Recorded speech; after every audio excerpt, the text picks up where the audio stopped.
अनिल जी, कल जो है सिद्धू मूसेवाला जी की बड़ी ही दर्दनाक तरीके से मौत होती है। 30 राउंड फायरिंग होने के बाद 20 गोलियां उनके शरीर पे देखने को मिलती हैं। कांग्रेस के वो पॉलिटिशियन भी थे, राइटर भी थे और पॉप सिंगर भी रहे हैं, जो कि इंटरनेशनल लेवल पे फेमस भी रहे हैं। वो बाकायदा क्योंकि कांग्रेस में थे, तो कांग्रेस इस पर क्या संज्ञान लेने जा रही है? क्यों, वैसे भी आप आरटीआई के सेल के अध्यक्ष हैं, क्या कहेंगे आप इस पर? इसके ऊपर तो ये जो भी घटना घटित हुई है वो ये तो बहुत दर्दनाक है।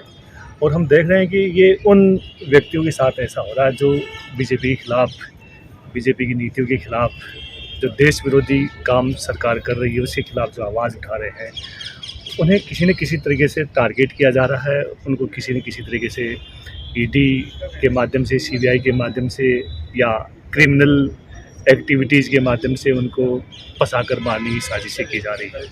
यदि हम इसकी गहराइयों में जाएंगे तो ज़रूर पक्का हमें पता लगेगा कि इसमें कहीं न कहीं ये जो हाथ जो है, सरकार की बनती जिम्मेदारी, सरकार के, आम आदमी पार्टी की सरकार है और सेंटर में बीजेपी की सरकार है, तो दोनों सरकार की मिली भगत ही कहेंगे हम लोग तो कि ये दोनों सरकार जो है, देश में ऐसे हालात पैदा हो गए हैं कि यहाँ पे कोई कॉमन मैन, जब इतने बड़े व्यक्ति की सुरक्षा नहीं है तो आम आदमी की क्या स्थिति होगी। दिन प्रतिदिन ऐसी घटनाएं घट रही हैं, किसी को धर्म के नाम पे, किसी को जाति के नाम पे, किसी को गाय के नाम पे, किसी को लव जिहाद के नाम पे। ये जो मौत का सिलसिला है, बहुत पहले सोनिया गांधी जी ने एक व्यक्ति पर टिप्पणी की थी कि मौत का सौदागर। आज वो पूरे भारत का आईना बन चुका है। पूरे भारत में ऐसी एक्टिविटीज़ पूरी दिखाई दे रही हैं। सोनिया गांधी जी ने बहुत पहले ये आगाह किया था कि ये सरकार ऐसे व्यक्तियों के हाथ में जाती है तो देश में ऐसा माहौल ऐसे लोगों के द्वारा फैलाया जाएगा। आज वही सत्य रूप में हमें दिख रहा है पूरे समाज में। और कांग्रेस पार्टी, जहाँ तक कांग्रेस पार्टी का क्या स्टैंड है, आने वाले समय में कांग्रेस पार्टी का जो भी डिसीजन दिया जाएगा वो शीर्ष नेतृत्व तय करेगा। अभी हाल ही में चुनाव हुए जिसके अंदर पहले कांग्रेस ने उनको सिक्योरिटी दे रखी थी और लगातार सिक्योरिटी उनकी जारी भी थी। जैसे ही कांग्रेस जाती है, 425 लोगों की लिस्ट बनाई जाती है और उसमें कहा जाता है कि हम वीआईपी कल्चर खत्म करके और आम जनता के रूप में काम करेंगे। आम आदमी पार्टी ये चाहती है और आम आदमी पार्टी के तहत ही ये इनकी सिक्योरिटी हटाई गई। अब आप जो विफलता की बात कर रहे हैं वो राज्य सरकार की मानेंगे या केंद्र सरकार की? अभी आम आदमी पार्टी की सरकार की बात करें, पहले चुनाव से पहले तो वो भी बहुत वादे करके आए थे कि हम वीआईपी कल्चर करेंगे, कोई गाड़ी नहीं लेंगे, ऑटो से यात्रा करेंगे, ऑटो से ही हम विधानसभा जाएंगे, ऑटो से ही सारी गतिविधियां करेंगे। कहाँ आज देखिए उनके पास कितनी लग्जरी गाड़ियां हैं। वीआईपी कल्चर के नाम पे, कांग्रेस का वीआईपी कल्चर ख़त्म करने के नाम पे जानबूझ के ऐसे व्यक्तियों को टारगेट किया जा रहा है, उनको मारने की कोशिश की जा रही है। उनको किसी न किसी तरीके से वीआईपी जो सिक्योरिटी हटाकर किसी न किसी तरह से कांग्रेस की जो बड़ा शीर्ष नेतृत्व है उनको टारगेट किया जा रहा है। ये पूरी तरह से बीजेपी की दमनकारी और आतंककारी जो नीति है ये बहुत ही गलत है। देश की जनता इसे बर्दाश्त नहीं करेगी। देश की जनता सब कुछ देख रही है कि जो बीजेपी, जो भी किसान आंदोलन में जो शामिल थे, किसानों की आवाज़ उठा रहे थे, किसानों को जो भारतीय जनता पार्टी ने उद्योगपतियों को गिरवी रखने का जो काला कानून इन्होंने पास किया था, उसके खिलाफ आवाज़ जो उठा रहे थे उनको भी जानबूझ के टारगेट किया जा रहा है। आप देखेंगे तो कर्नाटक में अभी वहाँ पे टिकैत जी के ऊपर हमला उन्होंने किया। और भी ऐसे खूब सारे चेहरे हैं, दीप सिद्धू है, कई चेहरे ऐसे हैं जो किसी न किसी गीत के माध्यम से अपनी आवाज़ जनता तक पहुंचाते थे या सरकार विरोधी जो नीतियां थे उनको पर्दाफाश जो कर रहे थे, उनको जानबूझ के ऐसा टारगेट किया जा रहा है। क्या ये लोकतंत्र में किसी को अपनी आवाज़ रखने का भी हक नहीं है? क्या लोकतंत्र में जो बाबा साहब अम्बेडकर की जो सोच थी, जिस सोच के लिए संविधान बना था, जिसमें हर व्यक्ति अपनी आवाज़ रखे, सरकार से अपनी बात कर सके कि उनकी क्या समस्या है, क्या आवाज़ रखना कोई गुनाह है?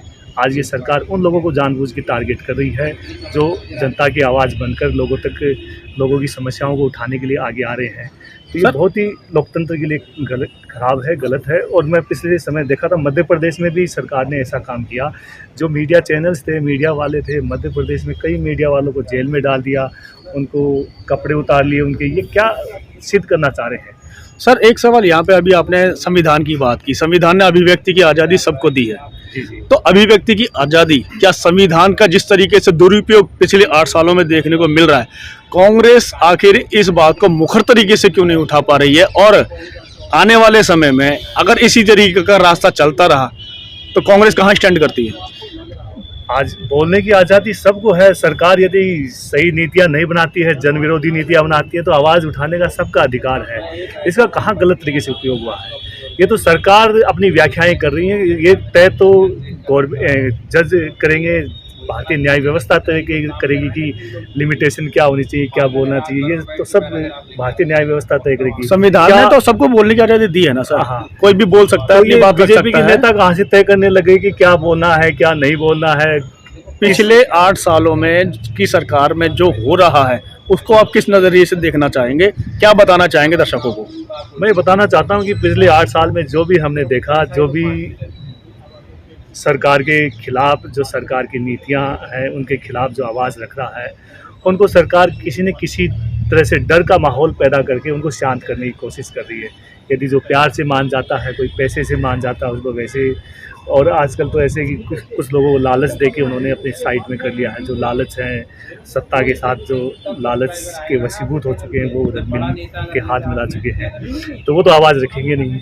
जो बचे हुए हैं, जिनका ज़मीर जिंदा है, जो इस देश का युवाओं का भविष्य देखता है, बस सुनहरे भारत का सपना देखता है, वो यही उम्मीद करता है कि भारत की आने वाली जो संतानें हैं, जो हमें मिला है, जो कांग्रेस पार्टी ने या पहले के जो देश की आज़ादी के दौरान जो शहीद हुए हैं, जिन्होंने जिस तरह के सपने के साथ भारत को हमें दिया है, उस भारत को कायम रखने के लिए उनकी सोच है। और वो इसीलिए आवाज़ उठाते हैं कि हमारा भारत आगे वैसा ही बने, ऐसा ही चले। लेकिन कुछ लोग ऐसे क्रिमिनल गतिविधियों वाले लोग आ गए हैं, जो अंडरवर्ल्ड से जिनका ताल्लुक है, मैं नाम नहीं लेना चाहता, काफ़ी ऐसे भारतीय जनता पार्टी में जो क्रिमिनल एक्टिविटीज़ में अंडरवर्ल्ड से संपर्क रखते हैं, जिनका संपर्क आतंकवादियों के ग्रुप से है, वो सब आज तय कर रहे मौजूदा हैं। सरकार को आप आतंकवादी बता रहे हैं सर? अरे सर, काफ़ी लोग हैं, आप नाम मत उसके बुलवाइए उन सब का। इसके ऊपर आपके ऊपर कार्रवाई हो सकती है? आप करविए, और लोगों को भी मार रहे हैं, किसी को जेल में डाल रहे हैं, हमें भी डाल दीजिए, क्या होगा? मतलब आप तैयार हैं? हम तो जो सच है, जनता को सबको मालूम है, जनता देख रही है कि क्या सच है क्या नहीं है। काफ़ी जो हैं, जो आतंकवादी गतिविधि से संपर्क रखते हैं, वो उनकी पार्टी में जय जयकार कर रहे हैं, उनके साथ ताल से ताल मिला के भारतीय जनता पार्टी पूरा सपोर्ट कर रही है। और किसी भी इंसान को मारने के लिए थोड़ा सा भी सोचते नहीं है, थोड़ा सा भी उनमें संवेदनाएं भी नहीं है कि कभी भी जाके किसी को भी मार दो, बीजेपी के खिलाफ जो बोला। तो ये जो मानवता है, इंसानियत है, वो पूरी तरह से मुझे लगता है कि भारत देश में ख़त्म होती हुई नजर आ रही है। सिविल वार जैसी स्थिति इन लोगों ने ऐसे पैदा कर दी है। सर आखिर में एक सवाल, जो जिस विख्यात सिंगर और कांग्रेस के नेता भी रहे हैं, अगर कांग्रेस इस पर कोई ठोस कार्रवाई नहीं उठाएगी तो कौन उठाएगा? कांग्रेस पार्टी पूरी तरह से इस बात पे लगी हुई है और पूरी इस आप क्या मामले कार्रवाई करेंगे इसके लिए? इस मामले की तहकीकात करने में लगी हुई है कि कौन इस घटना की जिम्मेदार है, कहाँ से ये हुआ। काफ़ी लोगों ने कई तरह की इन्फॉर्मेशन दी कि ये जो गतिविधियाँ जो अंजाम दे रहे हैं खालिस्तानी के लोगों ने दिया है, कई तरह की आशंकाएं जताई जा रही है।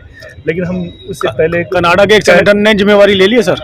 हम समय से पहले इसके बारे में कहना ठीक नहीं समझते। अभी शीर्ष नेतृत्व इसकी खोजबीन में है और वो जल्दी आपके सामने जो इस घटना में शामिल है उनके सबके बारे में पर्दाफाश करेंगे।